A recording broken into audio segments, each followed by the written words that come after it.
si nous sommes devant un diviseur dans la vie de Moïse. C'est vraiment cette expérience avec Dieu qui va couronner sa préparation pour son ministère, mais qui va aussi lui marquer et lui encourager à toujours. C'est une expérience déterminante, c'est une expérience directe, non seulement une expérience de celui qui regarde sa vie dans le passé et essaie de voir des signes de comment Dieu a pris soin de lui ou a pu se communiquer avec lui et de chercher des signes pour être plus assuré ou moins assuré de son salut, de sa relation avec Dieu. Ici, c'est vraiment un mot marquant, une visitation de Dieu, une relation intime et directe avec Dieu. Donc c'est très intéressant. Cette semaine, j'étais en train de réécouter un entretien entre Tim Keller et plusieurs sceptiques. Des personnes qui disent que c'est impossible de croire vraiment avec une telle assurance dans l'existence ou dans la possibilité de se communiquer avec Dieu. Qui enlève de la réalité la possibilité d'avoir une expérience avec Dieu et que les surnaturels envahissent les naturels. Et ces sceptiques-là, ils demandent des raisons pour prouver l'existence de Dieu, même s'ils n'ont pas des évidences scientifiques pour prouver la non-existence de Dieu.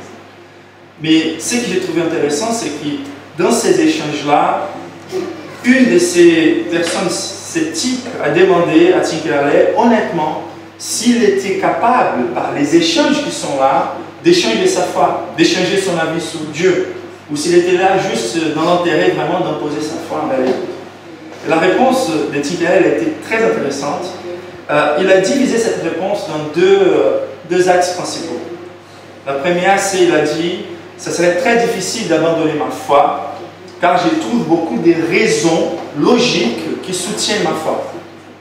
Mais cet aspect-là, si tu arrives à me présenter une théorie plus raisonnable à propos de la réalité, à propos de qui nous sommes et de qui Dieu est, si Dieu existe ou pas, là, si tu me présentes des arguments plus raisonnables que les arguments que je trouve dans la réalité et par la parole de Dieu, peut-être je pourrais changer d'avis.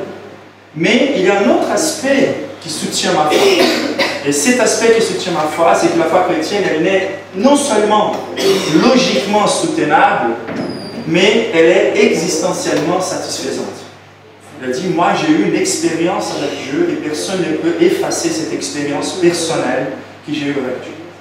Donc à la fin, c'est que c'est déterminant pour la conviction de notre foi, c'est quelque part cette expérience personnelle et intime avec Dieu.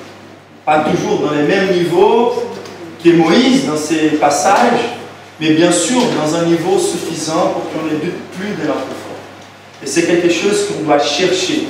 Et donc, on trouve dans l'histoire de l'Église des géants de la foi qui ont été amenés à la présence de Dieu juste par ces arguments raisonnables qu'on est en train de considérer jusqu'ici, jusqu'au chapitre 3. Les chapitres 1 et 2 nous montrent que nous sommes devant l'histoire réelle, c'est-à-dire on a des évidences de l'historicité de l'histoire de Moïse et la gloire de cette histoire. Comment Dieu, au travers l'évaluation des enregistrements historiques, manifeste le fait qu'il est Dieu et qu'il est présent dans l'histoire de Moïse. C'est raisonnable de regarder ces évidences, de regarder par exemple l'excellence littéraire de ces livres qu'on comparait à la littérature de l'époque, de considérer la validité historique de ce qui se passe avec Moïse, Israël libéré par cet homme fragile qui était condamné dès sa naissance et qui était tellement fragile, et la réalité d'Israël qui était fragile. Donc, cette remontée d'Israël, ce sont des enregistrements historiques, et tout comme l'accomplissement des prophéties. Toutes ces choses-là, l'accomplissement des prophéties détaillées, Dieu disant qu'Israël passerait 400 ans en tant qu'esclave et qu'après cette période serait libéré, toutes ces choses-là nous montrent des raisons logiques pour croire dans la foi chrétienne, dans l'intervention de Dieu, le gouvernement de Dieu. Et donc, C.S. Lewis, je pense que c'est un grand exemple de quelqu'un qui s'est converti en étant un athée, un sceptique avant, en étant un génie quelque part de la littérature. Lui s'est converti lorsqu'il est professeur à l'université d'Oxford, un professeur de littérature.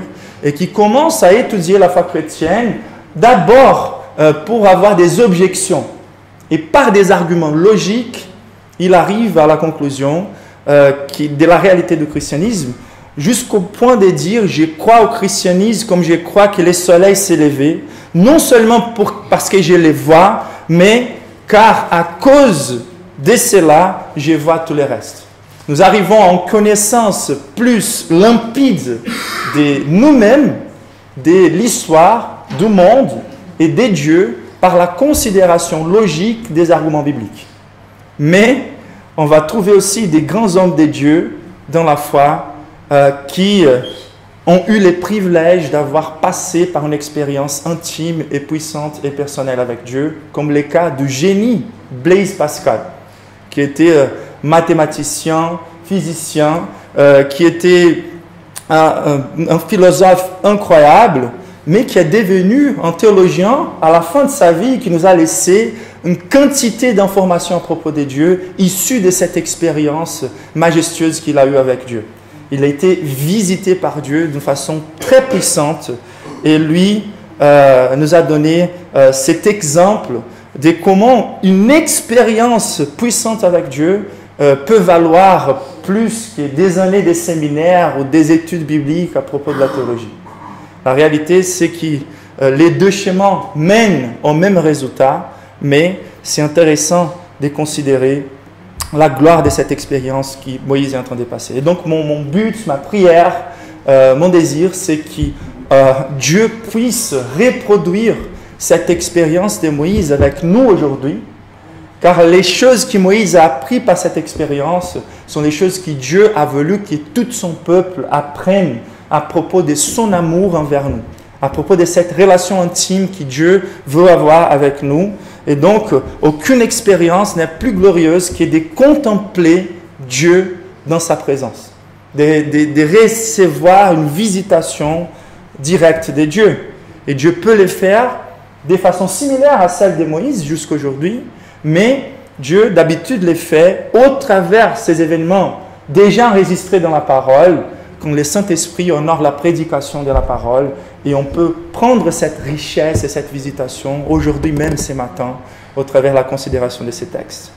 Et donc la vérité centrale du texte, revenant un peu plus dans les contextes de l'histoire d'Israël, c'est que Dieu aime tellement son peuple qu'il s'auto-révèle personnellement pour les sauver des souffrances et restaurer un accès direct des communions avec lui. Donc, même si certains de nous auront plus ou moins d'accès dans cette vie à cette présence glorieuse de Dieu, nous avons l'assurance qu'au travers cette expérience de Moïse et ce qu'elle typifie et est accomplie en Jésus, nous avons l'assurance qu'un jour nous tous aurons accès complet à la présence de Dieu. Et ça passe par un chemin de libération et par un exode assez intéressant entre les moments de conversion et l'arrivée à la terre promise, et bien sûr la terre promise spirituelle. Et donc si on revient par exemple au verset 7 et 8, c'est là où on va voir les cœurs vraiment de ces passages. C'est quand Dieu dit, l'Éternel dit, verset 7, « J'ai vu la souffrance de mon peuple qui est en Égypte, et j'ai entendu les cris qui lui font pousser ses oppresseurs, car je connais ces douleurs. » Intéressant, Dieu qui nous regarde dans notre misère. Et le verset 8 qui est incroyable, « Je suis descendu pour les délivrer de la main des Égyptiens. » C'est super intéressant. C'est Dieu qui va venir personnellement descendre, déjà et d'abord par cette vision du buisson ardent, mais bien sûr accompli dans la personne de Christ, comme nous le verrons, descendant littéralement et prenant la chair. Mais c'est intéressant, dans cette manifestation, c'est Dieu lui-même qui va descendre, et il commence en descendant et en se manifestant et en se présentant. Qui est ce Dieu qui va venir libérer son peuple? Et donc c'est ça la vérité centrale. Dieu nous aime tellement, Dieu aime tellement son peuple qu'il s'auto-révèle personnellement pour les sauver. Et donc les questions, ou la question clé qu'on va poser, c'est quelles sont les caractéristiques d'une telle visitation. On va joindre Moïse dans ces détours qu'il fait dans les versets 3 qui nous dit Moïse s'est détourné pour voir quelle est cette grande vision.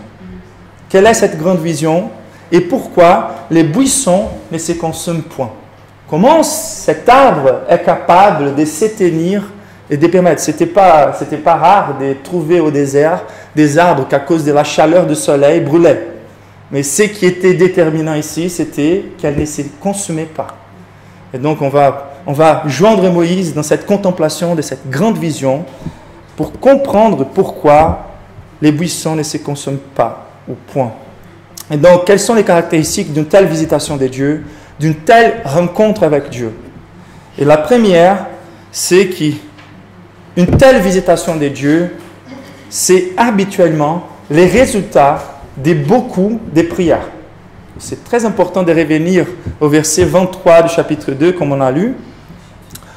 Donc là, ça dit « Longtemps après, les rois d'Égypte moururent, et les enfants d'Israël gémissaient encore sous la servitude, et poussaient des cris. Ces cris qui leur arrachaient la servitude montèrent jusqu'à Dieu. Dieu entendit leurs gémissements, et se souvint de son alliance avec Abraham, Isaac et Jacob. Dieu regarda les enfants d'Israël, et il en eut compassion. » Donc c'est très intéressant que la visitation de Dieu à Moïse, ce privilège incroyable que Moïse a vécu, n'était pas fruit directement peut-être de ses prières. Peut-être ça a été. Mais la réalité, c'est que les textes créditent la visitation de Dieu à Moïse aux prières d'un peuple qui pendant des générations souffre et qui pendant des générations prie pour que Dieu les délivre. C'est incroyable de considérer que l'existence de notre foi aujourd'hui peut être les résultats des prières de plusieurs personnes à plusieurs générations. C'est-à-dire que lorsque Dieu nous amène à une expérience profonde avec lui, on peut être assuré que plusieurs personnes ont prié pour nous et que nous sommes même la réponse des prières de ces personnes. C'est très intéressant que d'habitude, les moments des réveils sont précédés par des moments de souffrance aussi. Ces réveils incroyables qui vont toucher toute la nation d'Israël, cette délivrance nationale commence par une expérience personnelle d'un homme. Donc un petit nombre de personnes qui se rassemblent pour chercher la face de l'Éternel sont capables, par la grâce de Dieu, d'être utilisés par Dieu dans des grands mouvements, des changements de toute une génération. On peut penser à John Wesley, par exemple, George Whitefield, dans cette réunion de 400 personnes dans une université et d'arriver à prêcher à 30 000 personnes à ciel ouvert, non seulement en Angleterre, mais aussi aux États-Unis. Donc, ça veut dire qu'on ne peut jamais mépriser les petits commencements. Cet homme fragile qui était au désert a été retrouvé par Dieu. Et c'est au travers de lui qu'un grand mouvement va se passer. Mais ce qui est intéressant, c'est quel type de prière provoque ce type de visitation? Ou quelles sont les caractéristiques des prières qui d'habitude précèdent une visitation de Dieu? Et c'était des prières persévérantes. Donc, on a ici une souffrance résumée dans un verset qui comprend 4 siècles, 400 années.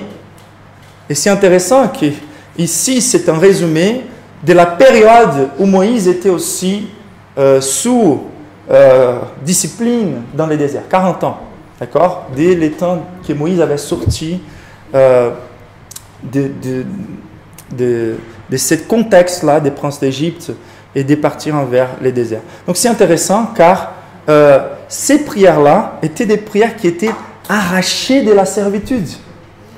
Donc ça veut dire que tant que l'Église n'avait pas conscience de son besoin de Dieu en tant que son libérateur, ça veut dire que dès que l'Église ne cherche pas la présence de Dieu avec la force et l'intensité et la conscience du besoin de la présence de Dieu, elle ne trouve pas cette visitation de Dieu. C'est très intéressant. Les circonstances si difficiles qu'Israël a traversées étaient nécessaires pour qu'Israël prie de la manière adéquate à la hauteur de la visitation de Dieu. C'est-à-dire qu'au lieu de vouloir résister aux difficultés qu'on traverse, on devrait embrasser ces circonstances difficiles pour prendre chaque fois plus de conscience de notre besoin des dieux avec nous. C'est-à-dire qu'on n'est pas en train de chercher Dieu de tout notre cœur tant qu'on n'arrive pas à la conviction et à la conclusion que notre besoin est de la taille de Dieu. Donc Israël progressait dans une oppression chaque fois plus difficile jusqu'au point d'arriver à la conclusion c'est impossible de nous en sortir à moins qu'une délivrance miraculeuse arrive. Et ça, c'est la réalité pour plusieurs d'entre nous aussi. Déjà, j'ai déjà trouvé pas mal de sceptiques qui se disent, tant que je n'ai pas reçu une expérience directe de Dieu, je ne peux pas croire en lui. Et vous voyez l'arrogance de cette posture devant Dieu. C'est comme si Dieu nécessitait quelque part de lui et non lui qui nécessitait de Dieu lui-même. Et eux n'arriveront jamais à avoir une telle sorte de visitation tant qu'ils n'aient pas compris que c'est à eux les besoins et la nécessité de chercher la présence de Dieu. Dieu, dans sa grâce, par sa grâce, peut faire différemment dans la vie de certains. Mais la réalité, c'est que la manière de chercher la présence de Dieu, la visitation de Dieu, doit être celle qui prend la conscience que nous sommes dans les besoins. Et c'est pour ça qu'on dit que des fois, la majorité arrivera au travers des douleurs. Car c'est au travers des douleurs qu'on arrive à la conviction de notre fragilité et de notre dépendance de Dieu. Donc il faut qu'on prenne conscience de notre besoin. Cet esclavage d'Égypte, cette fragilité de Moïse, cette condamnation sous laquelle Israël était, c'est un exemple ou une représentation des réalités spirituelles. Notre esclavage de péché, notre condamnation à cause du péché et au péché, et les besoins d'un sauveur. Donc il faut qu'on prie humblement, il faut qu'on prie de façon persévérante, pendant des générations peut-être, et il faut qu'on prie de façon profonde, en prenant conscience de la bataille spirituelle. D'habitude, c'est les types de prières qui précèdent la visitation de Dieu et qui précèdent un réveil. Et quel privilège pour nous de savoir que nous sommes peut-être la réponse des prières de Dieu pour plusieurs personnes. C'est très intéressant, l'utilité de Moïse pour Israël. Je pense par exemple, quand je traverse la place de la Concorde, je me rappelle que les premiers martyrs qui sont arrivés à Rio, c'était des Français. Et je sens une espèce de dette, bien sûr, c'est à Dieu, au travers la grâce de ces hommes. Mais quand je vois la réalité de ma foi aujourd'hui, je pense au peuple français. Et je pense peut-être c'est ce que Dieu fait en nous sauvant ici, dans cette génération. Je pense que nous sommes peut-être la réponse des prières dès la génération du premier essai de la réforme protestante en France. Nous sommes la réponse des prières de Dieu pour le salut des Français. Et il faut qu'on ait cette prise de conscience aussi de ce que Dieu veut faire au travers de nos vies. Donc d'habitude, une telle visitation de Dieu est précédée par beaucoup de prières. Donc il faut qu'on soit engagé dans la prière. Il faut que on ne peut pas rater un dimanche, bien sûr.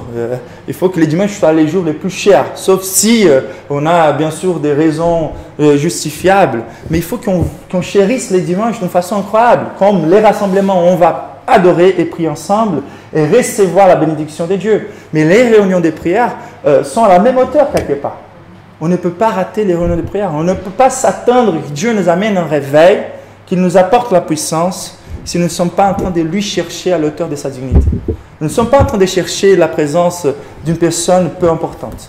Et je connais assez des personnes qui aiment bien être proches des célébrités. Et je vois les efforts qu'ils font pour s'approcher des célébrités. Et des fois, je me demande, mais pourquoi les chrétiens ne prient pas et ne cherchent pas la présence de Dieu avec la même intensité et avec les mêmes envies? Nous sommes en train de chercher la présence de Dieu. Si on va attendre la présence de Dieu entre nous, il faut qu'on les cherche de tout notre cœur. Amen.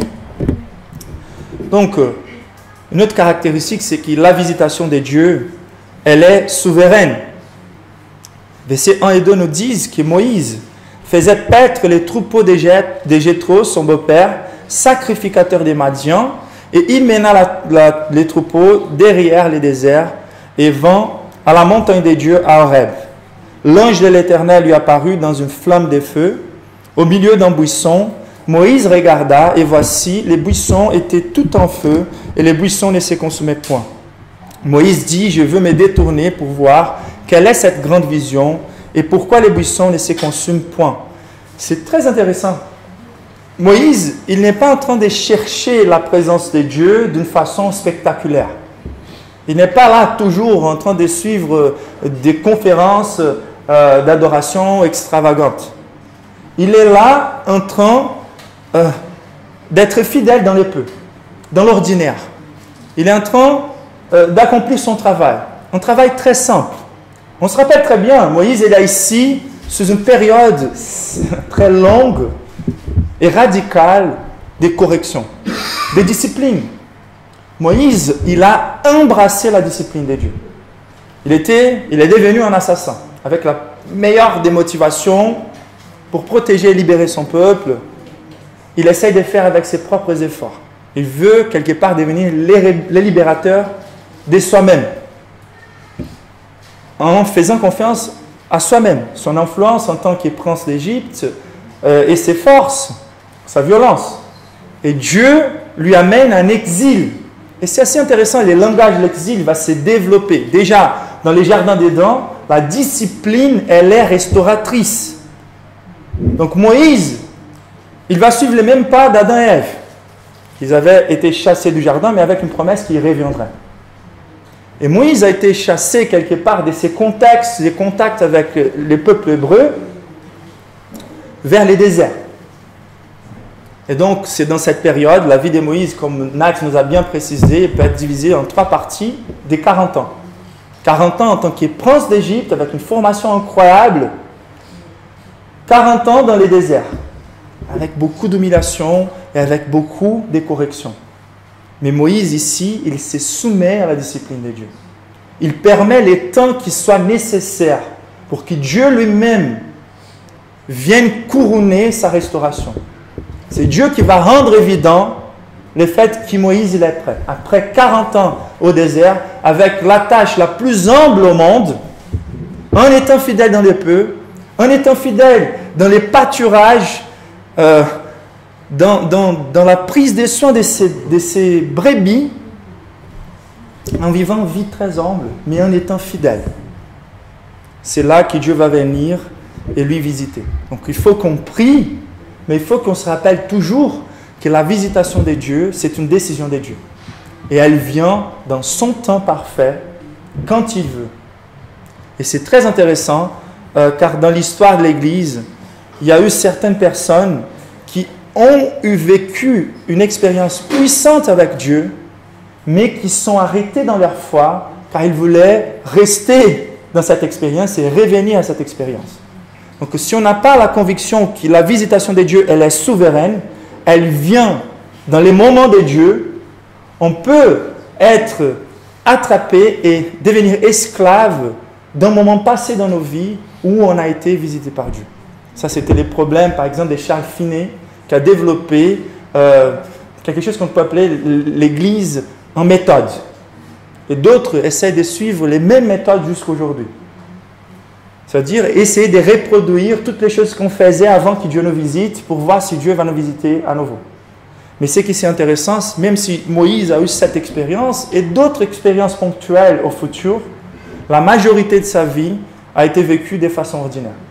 Donc, nous cherchons la présence de Dieu par la prière avec intensité, mais nous vivons nos jours de façon ordinaire en s'attendant que Dieu honore de façon extraordinaire notre recherche ordinaire de sa présence. C'est-à-dire à nous, la discipline dans la lecture biblique, dans nos dévotions à la maison, dans la façon dont on se porte dans les travails, de façon obéissante, dans l'assiduité à l'église avec la famille de foi, en faisant l'utilisation ordinaire des moyens de grâce que Dieu nous a laissés, en s'attendant qu'il puisse venir et nous visiter de façon extraordinaire. Il ne faut pas chercher que de façon extraordinaire et de rester. C'est comme Pierre qui voulait rester dans la montagne de la transfiguration et qui voulait faire 3 tentes et rester toujours dans la contemplation. Et donc, le plus intéressant et important, c'est de garder la conviction que la visitation de Dieu, elle est souveraine. Il vient quand il veut. Et on ne dépend pas d'une visitation tellement extraordinaire pour vivre la foi chrétienne. On va progresser dans la majorité du temps de façon ordinaire. Car notre Dieu, c'est un Dieu du quotidien. Chapitre 1 et 2, on voit un Dieu quotidien qui prend soin de Moïse dès sa naissance, jusqu'à sa formation, jusqu'à sa discipline, et qui vient maintenant couronner et dire, les temps s'accomplissent, tu es prêt. Donc il ne faut pas qu'on soit pressé pour accomplir la tâche de Dieu. Une autre caractéristique, c'est que la visitation de Dieu révèle qui Dieu est. Donc ça, c'est vraiment au cœur de cette visitation de Dieu. Dieu, il est en train de préparer Moïse dans un contexte, de libérer son peuple dans un contexte polythéiste. On va voir qu'à la fin, ça fait partie de la formation du peuple de Dieu, cette capacité d'identifier les vrais dieux. Quelqu'un a déjà dit que notre génération, elle risque d'être la génération la plus idolâtre, mais non à cause des religions qui sont en dehors de l'Église, mais c'est plutôt à cause du manque de compréhension de la définition biblique de qui Dieu est. C'est-à-dire que l'environnement où l'Église est plus idolâtre est dans l'Église elle-même. Car les personnes ne connaissent pas les vrais dieux et adorent des dieux inventés par eux-mêmes, par leurs pasteurs, au lieu d'être centrés dans ce qui Dieu davantage et d'habitude révèle à propos de soi-même lorsqu'il se manifeste directement. Et c'est incroyable, car ça va être notre travail à toujours de permettre que la Bible nettoie notre concept de Dieu pour qu'on ne tombe pas dans l'idolâtrie sous le nom de christianisme. Et voilà que l'ange de l'Éternel lui apparut dans une flamme de feu au milieu d'un buisson ardent. Moïse regarda et voici, les buissons étaient tout en feu et les buissons ne se consumaient point. Moïse dit, je veux me détourner pour voir quelle est cette grande vision et pourquoi les buissons ne se consument point. La première chose que Dieu communique, et l'ordre, elle est très importante, c'est toujours la chose, comme Nat a bien dit dans l'ouverture de ces cultes, la chose la plus distinctive à propos de Dieu, c'est sa sainteté. C'est la première chose que Dieu va communiquer à propos de soi-même. Si on a le moindre espoir d'accéder à la présence de Dieu, et si on veut avoir l'assurance qu'on a déjà eu accès à la présence de Dieu, il faut qu'on se demande à nous-mêmes combien la crainte s'est emparée de nous et s'empare de nous lorsque nous disons que nous nous approchons de Dieu. Est-ce que la première chose qu'on a remarquée, c'était la sainteté de Dieu? Est-ce que la première chose lorsqu'on rentre dans l'Église qui domine notre esprit, c'est la conscience de la sainteté de Dieu? Si ce n'est pas le cas, peut-être on est encore dans l'idolâtrie. Et la réalité, c'est que Moïse, lorsque Dieu a voulu se révéler à lui, il a pris cette image qui parle beaucoup. Il a été d'abord attiré par la présence de Dieu, le feu qui ne consomme point un buisson, donc il était attiré, ça fait partie. Dieu nous attire envers lui-même. Dieu est attirant. Mais en même temps, il y a une distinction claire entre créature et créateur. Car la première chose qu'on voit en Dieu, c'est sa sainteté. Donc, Moïse, il est attiré spécialement par le fait que les buissons ne se consomment point. Mais une question qu'on peut se faire, c'est pourquoi les buissons devraient être consumés par la présence de Dieu ou par la représentation de Dieu? Pourquoi la nature ou l'être humain, lorsqu'on se retrouve dans la présence de Dieu, on risque d'être brûlé? La présence de Dieu est communiquée par les feux. La sainteté de Dieu, surtout, est communiquée par les feux. Et on continue à lire les textes et on va comprendre l'explication de Dieu lui-même à propos de cette réalité. L'Éternel vit, verset 4, qu'il se détournait pour voir et Dieu l'appela du milieu de buissons. C'est intéressant. C'est pas l'image, elle est là et Dieu se révèle ici. L'image, elle est là et Dieu se manifeste au travers les buissons. Il veut vraiment centrer et attacher sa présentation, son auto-révélation à cette image. Donc cette image elle parle beaucoup. Et donc, et il dit, Dieu appela Moïse du milieu du buisson, il dit, Moïse, Moïse. Donc c'est intéressant, on a déjà étudié la signification du terme. Moïse, Moïse, c'est celui qui tire des œufs, mais avec l'intention materne primaire de dire celui qui a été tiré de l'eau. Donc par là, je pense que Dieu est en train d'apporter un rappel à Moïse de sa fragilité. Même s'il a privilégié de contempler la présence de Dieu, il faut qu'il se rappelle de sa fragilité, de son humanité, de la signification de son homme, du fait qu'il est créature. Et Moïse, il a répondu, « Mais voici ». Donc, si vous avez la moindre impression d'être en train d'écouter la voix ou l'influence du Saint-Esprit sur vos vies, répondez au plus vite. Si Dieu nous demande de nous asseoir, on ne cherche pas des chaises. Et la réponse est toujours promptive. La réponse à la présence de Dieu, elle est toujours quelque chose d'efficace. Donc, si on se demande, est-ce que j'ai eu vraiment une expérience avec Dieu? Est-ce que j'ai eu vraiment une expérience avec Dieu? La réponse, une des choses que je dois évaluer, c'est est-ce que c'était efficace cet appel? Est-ce que lorsque j'ai entendu la voix de Dieu, j'ai répondu à l'auteur de Dieu? Et donc, si j'ai dit que je suis en train de suivre Dieu, suivre Jésus, mais que ces commandements ne provoquent pas en moi une réponse positive, je dois mettre en question. Pour ceux qui se disent, non, je vais laisser pour la fin de ma vie, ou ça reste encore très difficile, etc., de m'approcher de Dieu, c'est car ils n'ont pas encore eu une expérience directe et personnelle avec Dieu. La réponse de tous ceux qui ont écouté la voix de Dieu dans la Bible, c'est une réaction promptive de se livrer à la présence de Dieu, de s'approcher de Dieu. C'est une invitation ou un appel efficace. Et donc, par là, on est en train de voir la créature en étant appelée par les créateurs. Et ce que Dieu va dire, en plus, verset 5, c'est « Ne t'approche pas d'ici ou n'approche pas d'ici, ôte les souliers de tes pieds, car les lieux sur lesquels tu te tiens est une terre sainte. » Donc c'est intéressant. Pourquoi cette terre a été considérée comme sainte de la part de Dieu? Est-ce que tout l'univers n'est pas propriété de Dieu? Est-ce que Dieu n'est pas un Dieu omniprésent?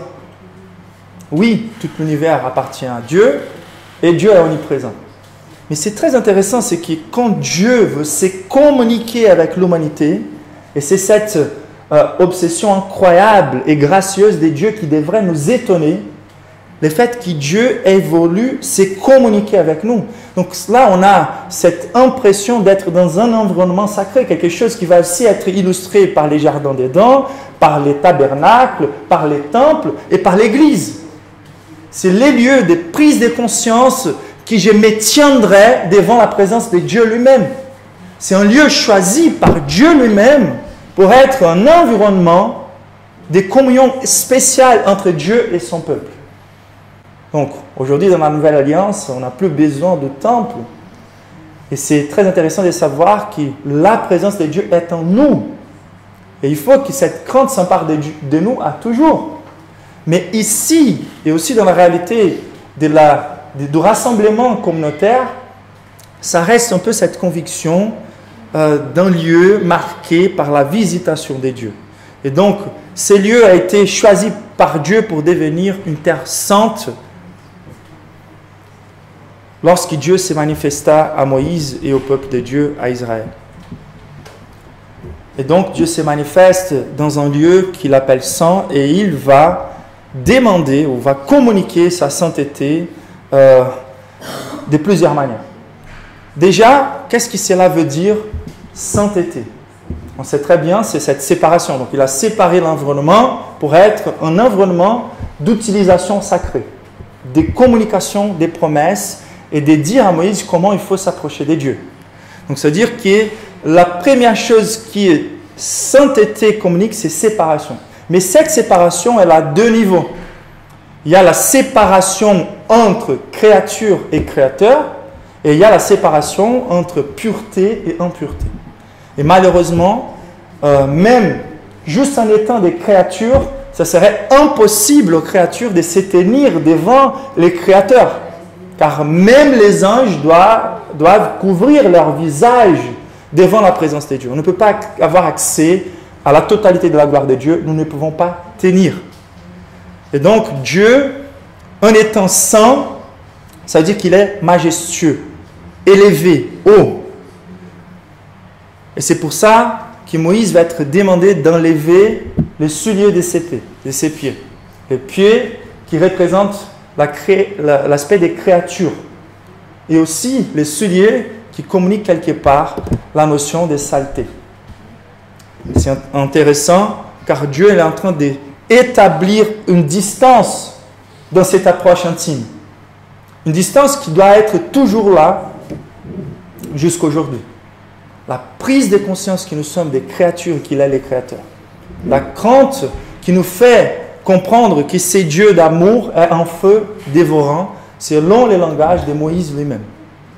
Et donc, la sainteté de Dieu, elle parle du fait qu'il est élevé, mais elle parle aussi de la droiture ou de la pureté de Dieu.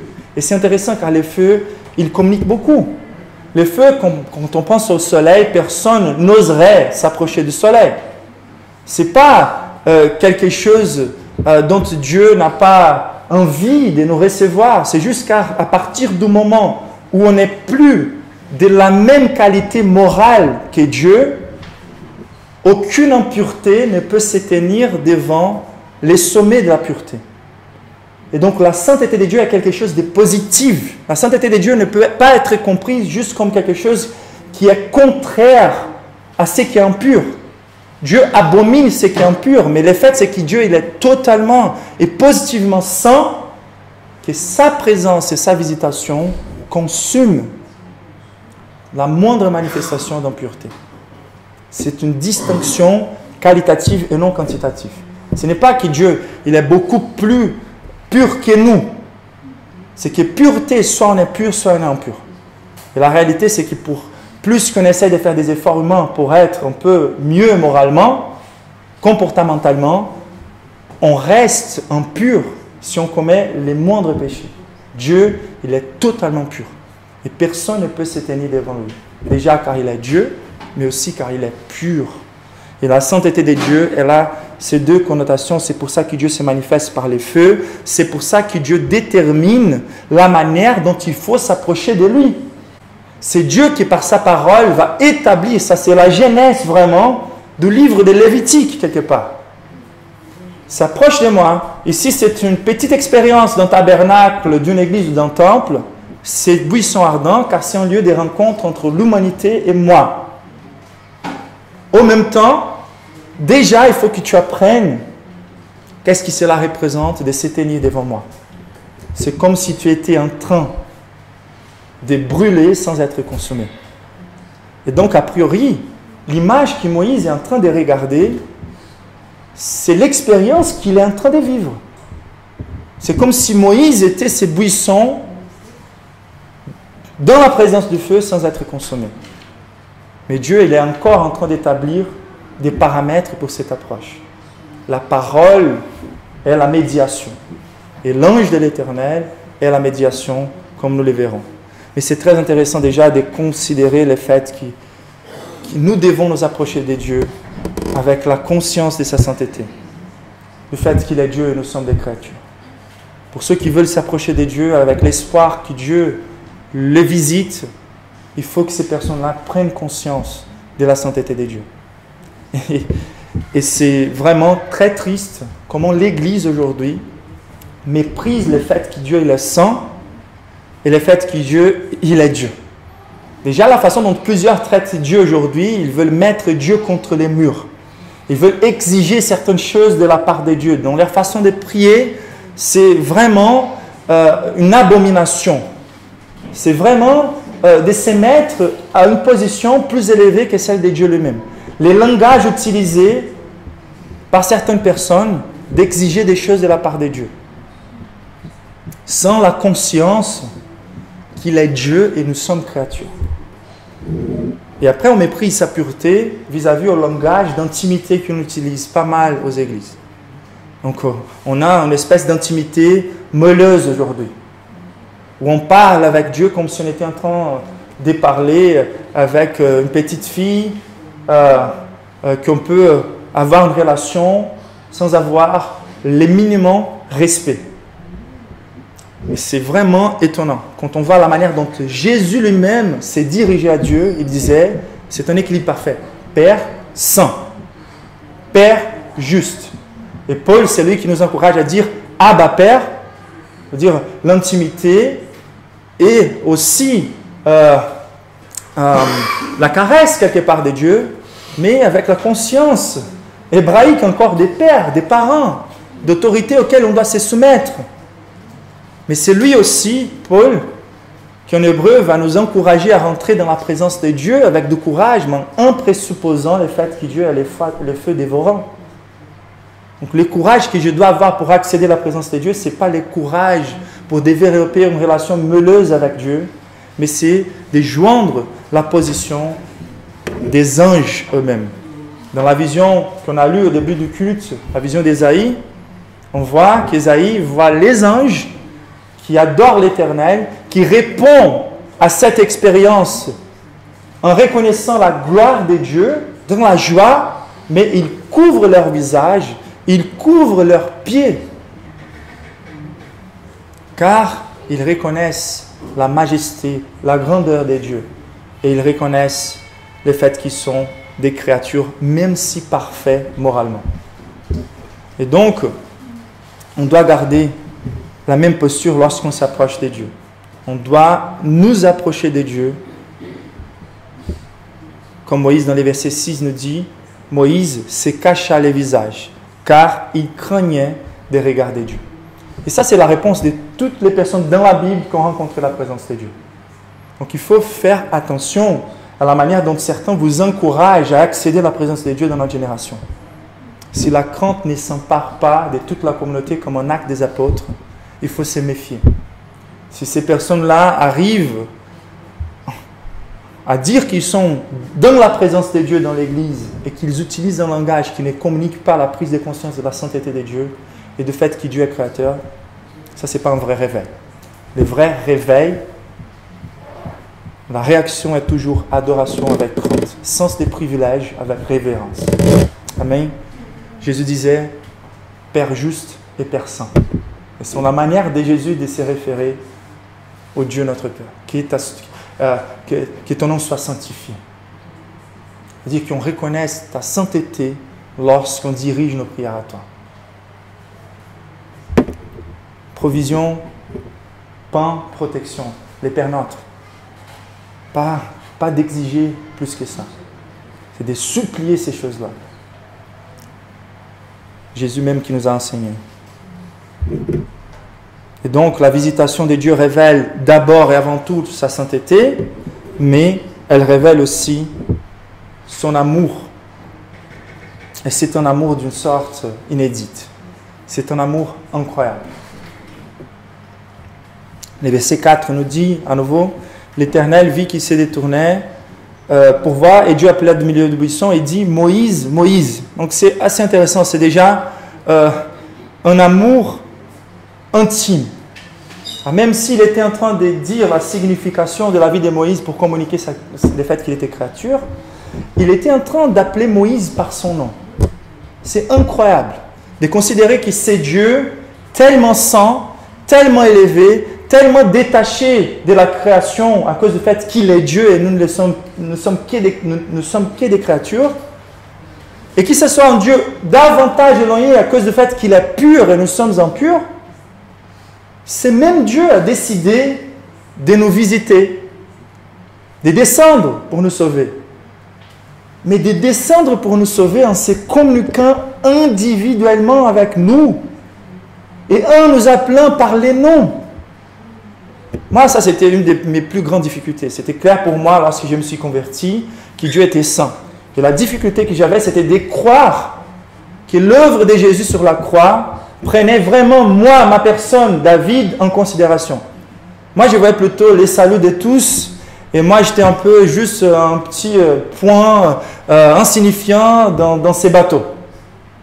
Mais la réalité, et ça c'était un grand réveil pour moi, lorsque j'ai pris conscience que Jésus, en marchant vers la croix, portait mon nom dans son esprit. Et lorsqu'il m'appelait, il me rencontrait par mon nom. Et de la même manière qu'il est venu vers Moïse et qu'il a dit, Moïse, Moïse, je connais ton nom. Je connais exactement ton nom, ton histoire. C'est moi qui t'ai guidé jusque-là. Et ça me rappelle l'expérience de l'apôtre Paul quand il dit, lorsque c'est lui qui m'a séparé avant même ma naissance, il a plu de révéler son Fils en moi, de m'appeler. Donc il y a un moment dans nos vies où ça fait du sens. Toute notre histoire, des bons moments, des mauvais moments, et on voit que tout cela était en train de contribuer pour cette visitation dans les temps parfaits de Dieu. Et Dieu nous appelle par les noms. Les chrétiens, elle est seule qui n'a pas le droit, s'il est en bonne santé, de tomber dans des crises d'auto-estime, d'estime de soi. Il est celui envers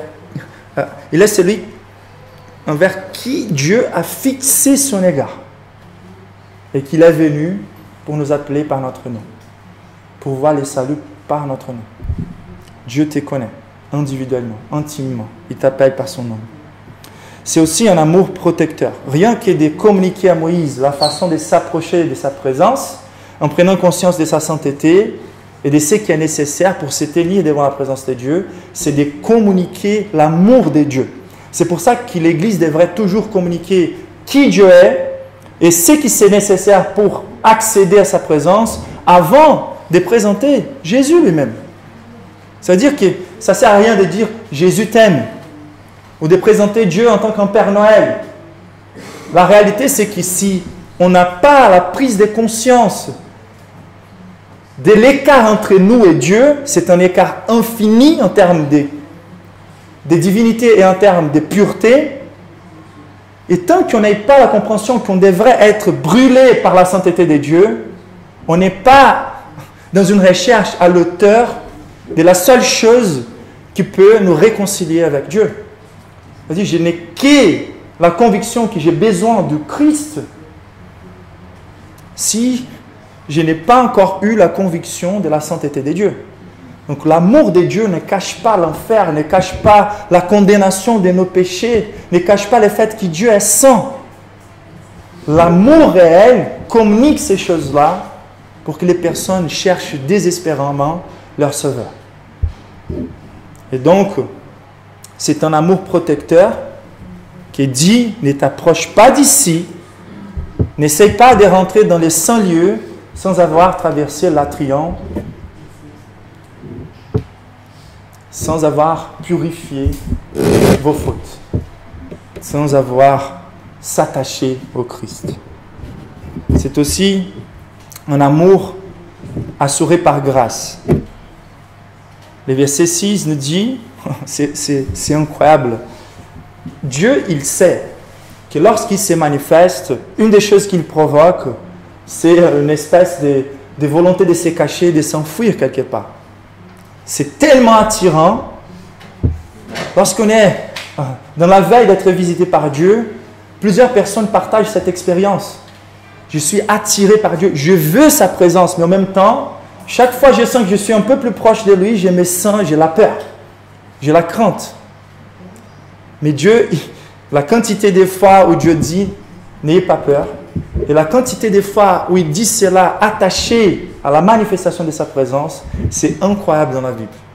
Et ici, c'est aussi une autre manière de le faire. Donc, juste après avoir établi les limites entre l'approche de Moïse et l'approche de Dieu,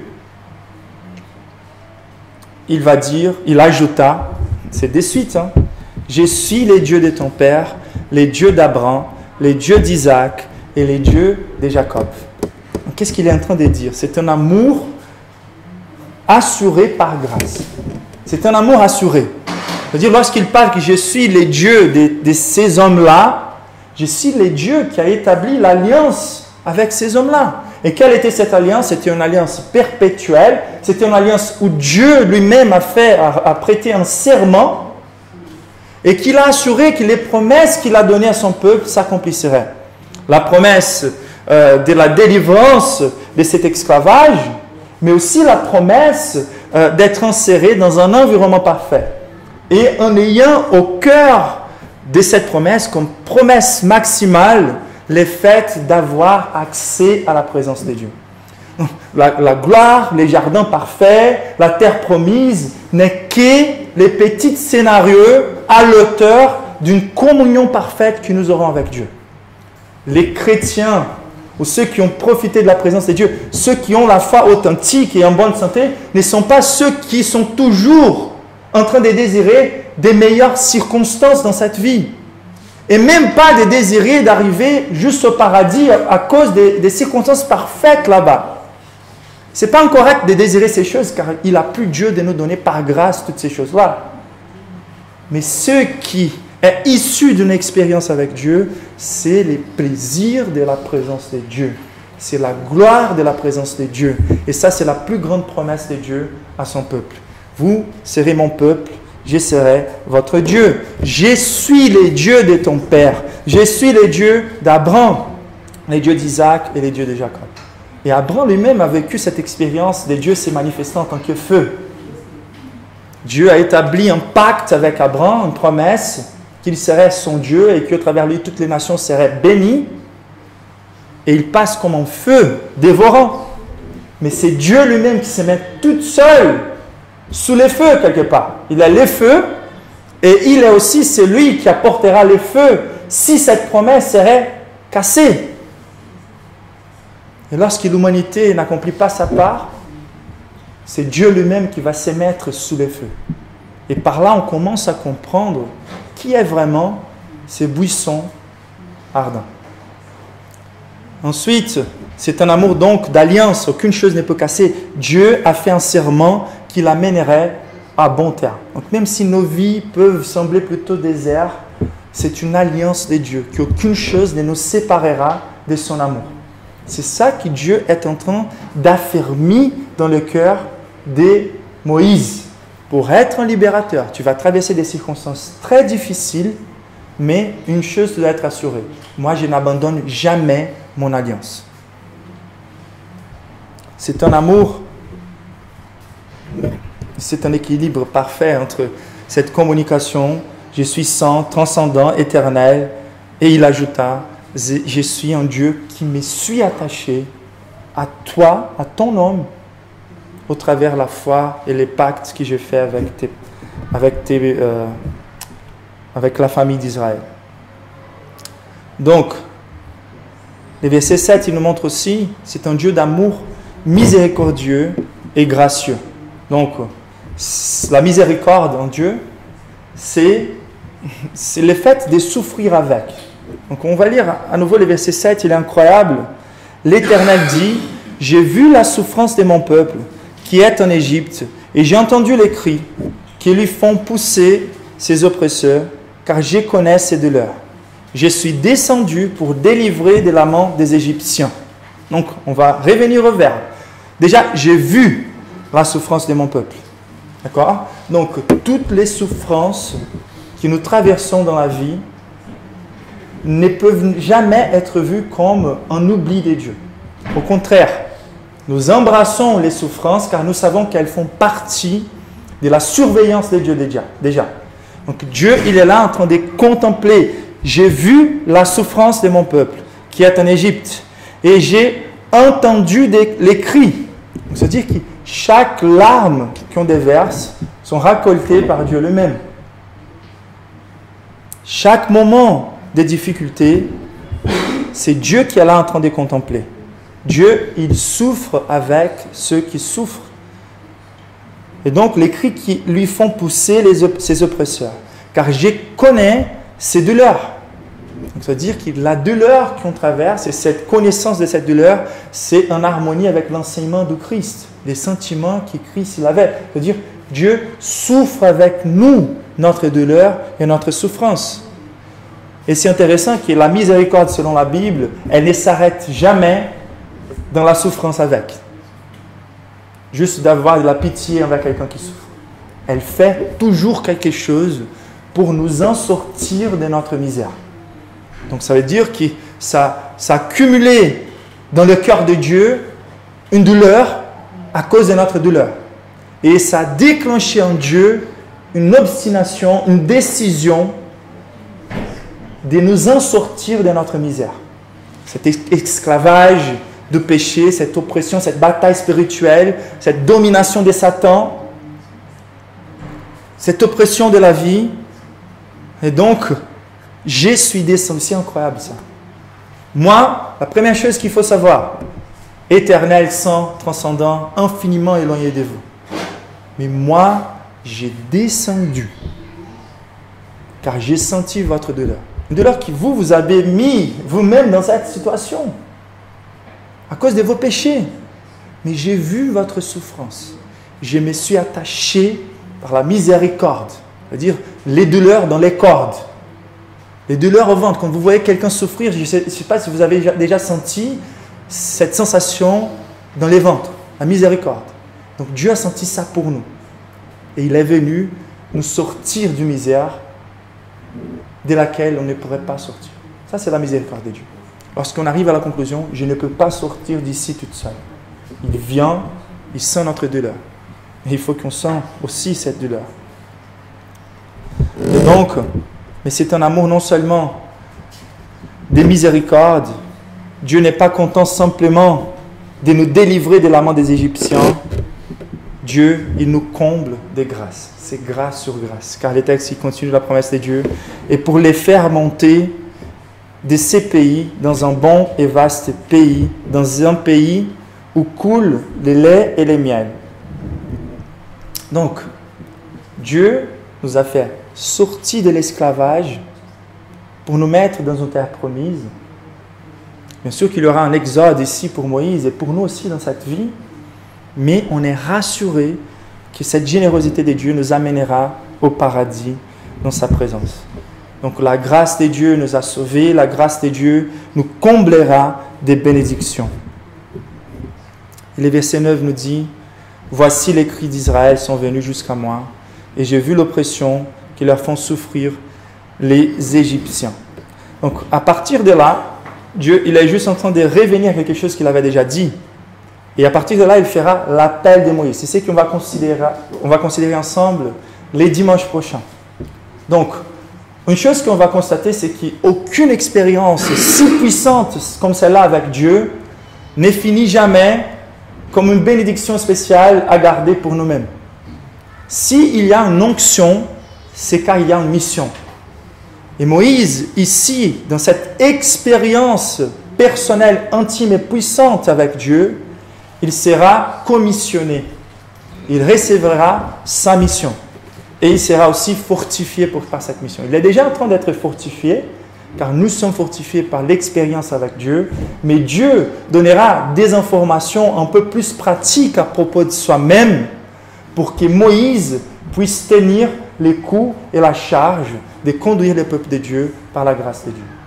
Ce qui est intéressant avant qu'on finisse, c'est de nous rappeler que là, on est devant une expérience de visitation de Dieu, de Moïse, qui a changé sa vie, qui a couronné sa période de formation.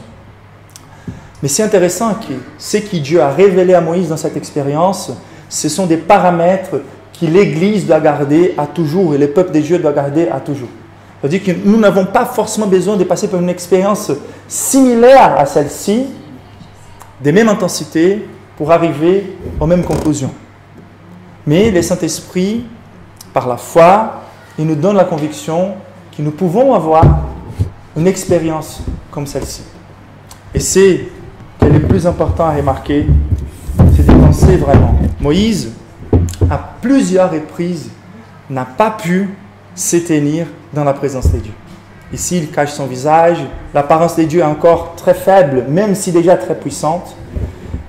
Lors de la Pâque, on va voir les besoins d'un médiateur à nouveau pour tenir les coups de la visitation de Dieu, de la colère de Dieu. Et donc, c'est l'agneau immolé qui doit applaquer la présence de Dieu et protéger quelque part la présence de Dieu entre les peuples. Le peuple ne sera pas consumé. Moïse reviendra à cette montagne pour recevoir la loi, les tables des 10 commandements. Et là, la montagne sera non seulement un buisson, mais la montagne tout entière brûlera sans être consumée. Et Moïse, à la fin d'Exode, n'arrive même pas à rentrer dans les tabernacles, car la gloire de Dieu remplit les temples. Moïse n'a jamais pu se tenir complètement devant la présence de Dieu. Mais il y a un terme dans ce passage qui nous parle que l'ange de l'Éternel s'est manifesté. Et même si a priori, ces buissons ardents représentent quelque part l'expérience de Moïse et l'espoir pour toute l'Église d'un jour se tenir devant la présence de Dieu, ce que le texte veut nous communiquer, c'est que nous avons besoin, et ça c'est le développement de tout le ministère de Moïse, le développement de notre conviction exacte que notre besoin, c'est de quelqu'un qui ait la capacité de résister au feu de la présence de Dieu. Jésus viendra pour accomplir toutes ces représentations. Jésus, c'est lui qui va vraiment descendre des cieux pour délivrer son peuple.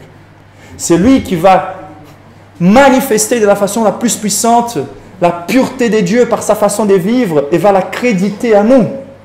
C'est lui également qui va communiquer la taille de la pureté de Dieu, car pour nous pardonner, Dieu devra exécuter son propre Fils.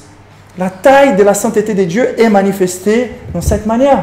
Il est aussi la plus grande manifestation de l'amour intime de Dieu et d'alliance, car l'accomplissement de toutes ces générations vont culminer dans le Christ, qui viendra de la descendance d'Israël et qui sera là carrément en train d'accomplir cette illustration.